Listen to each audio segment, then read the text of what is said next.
Halo semuanya, pada video kali ini kita akan belajar tentang tes kemampuan numerik. Seperti apa ya soal-soalnya? Yuk disimak. Nah, ini contoh yang pertama, jika 6 pangkat 4 ditambah 6 pangkat 4 ditambah 6 pangkat 4 ditambah 6 pangkat 4 ditambah 6 pangkat 4 ditambah 6 pangkat 4 sama dengan 2A dipangkatkan N. Dengan A dan N adalah bilangan bulat. Maka berapakah nilai dari A ditambah N? Nah, kita fokus dulu ke 6 pangkat 4-nya ya. 6 pangkat 4 di sini ada sebanyak 6 kali. Gitu. Jadi ibarat misalnya 6 pangkat 4 ini adalah suatu variabel X. Berarti kan X ditambah X ditambah X ditambah X ditambah X ditambah X. Nah, berarti ini kalau kita jumlahkan X sebanyak 6 kali, berarti kan kita tulis 6X gitu. Nah, sama halnya dengan 6 pangkat 4, berarti 6 pangkat 4 dilakukan penjumlahan sebanyak 6 kali, berarti bisa kita tulis 6 kali 6 pangkat 4, atau boleh kita tulis begini dulu. Kita tulis dulu ulang, 6 pangkat 4-nya sebanyak 6 kali.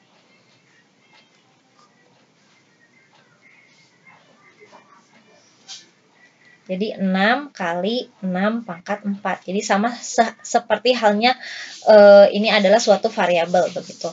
Kemudian, nah 6 kali 6 pangkat 4 ini harus sama dengan 2 dikali A dipangkatkan N.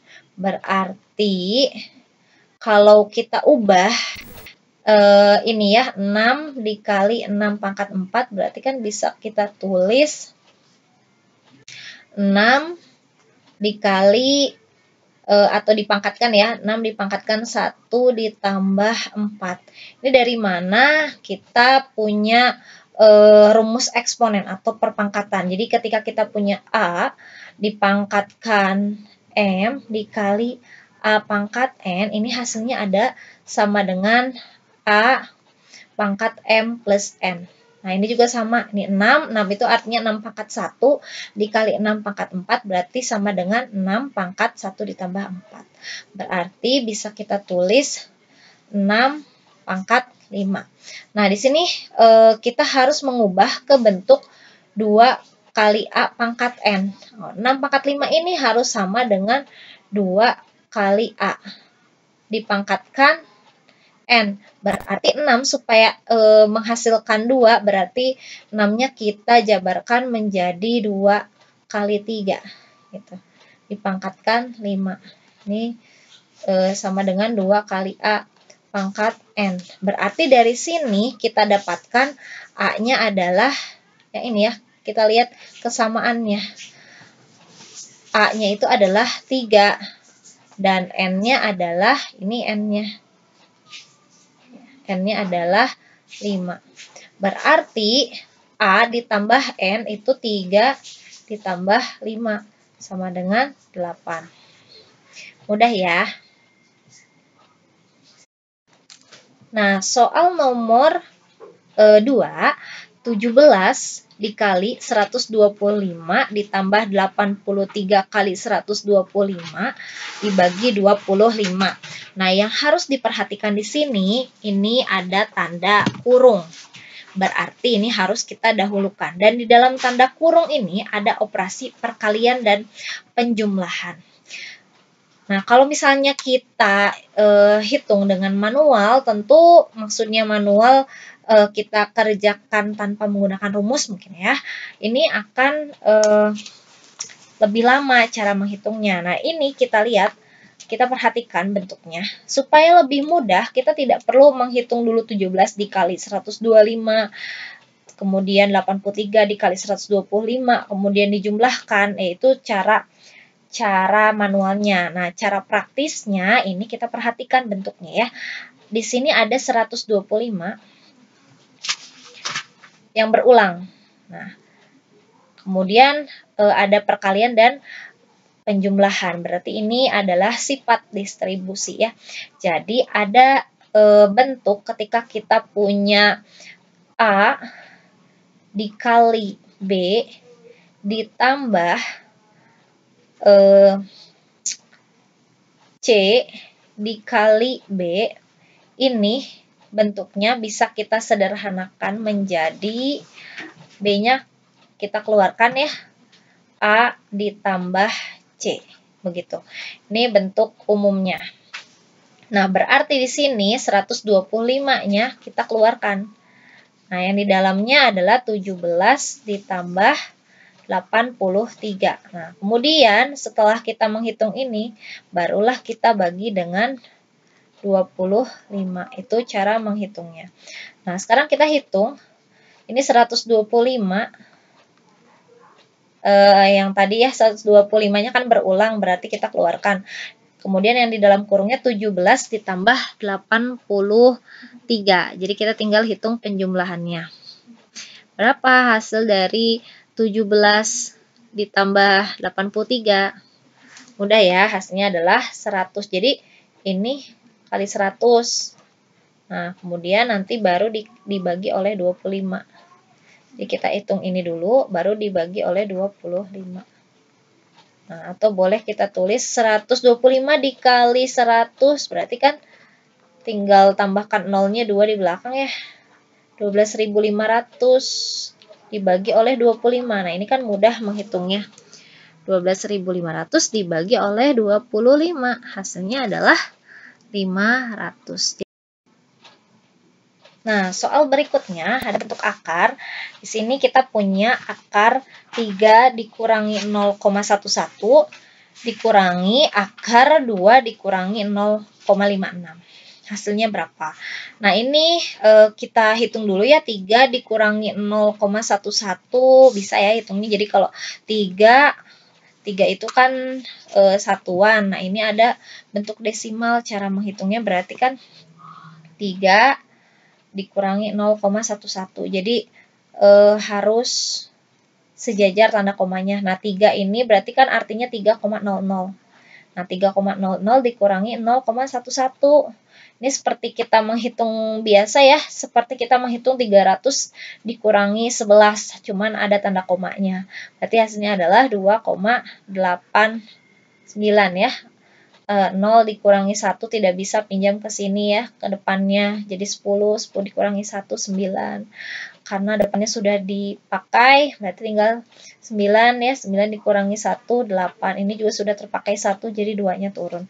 Kemudian 2 dikurangi 0,56 juga sama ya caranya. Berarti 2,00 dikurangi 0,56. Nah, sama halnya seperti 200 dikurangi 56 gitu. Jadi hasilnya adalah 1,44 gitu ya. Nah, ini berarti kita tulis 2,89 dikurangi akar 1,44. Nah, begitu. Kemudian kita hitung 2,89 ini akarnya berapa gitu ya.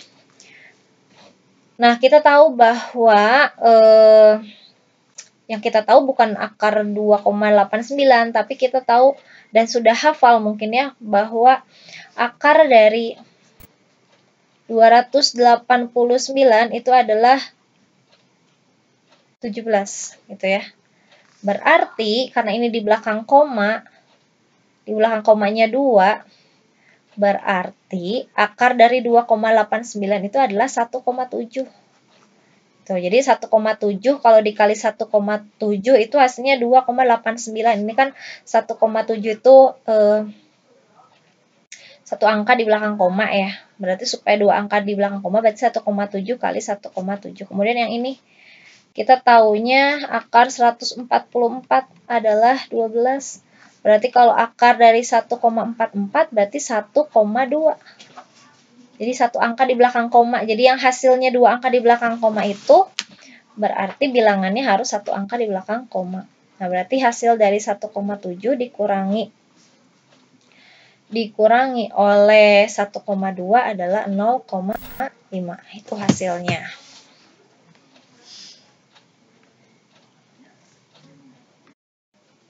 Nah, soal yang terakhir di video ini yaitu akar 2 kali akar 2, akar 2, akar 2, dan seterusnya ya. Jadi ini tidak berujung ya. Nah, gimana cara menyelesaikannya? Jadi di dalam akar ada akar lagi gitu. Nah, ini ilustrasinya begini. Ini kita misalkan dulu. Misal akar dari 2, terus di dalamnya ada akar 2, dan seterusnya. Ya, ini kita masih berlanjut akarnya. Ini dimisalkan sebagai A. Nah, berarti kalau kita kuadratkan, ini kita kuadratkan ya, kedua ruas kita kuadratkan, berarti jadi 2 akar 2. Nah, 2 yang di luarnya sudah tidak punya akar kan ya. Dan seterusnya. Ini kan sama dengan A kuadrat ya, karena kita mau menghilangkan akar yang paling depan. Nah, berarti ini apa? Ini adalah A juga kan? Akar 2, dan seterusnya ini juga A. Berarti ini 2A sama dengan A pangkat 2. Berarti kalau kita bagi kedua ruas dengan A, berarti 2 sama dengan A pangkat 2 dibagi A gitu ya. Berarti A sama dengan 2 gitu.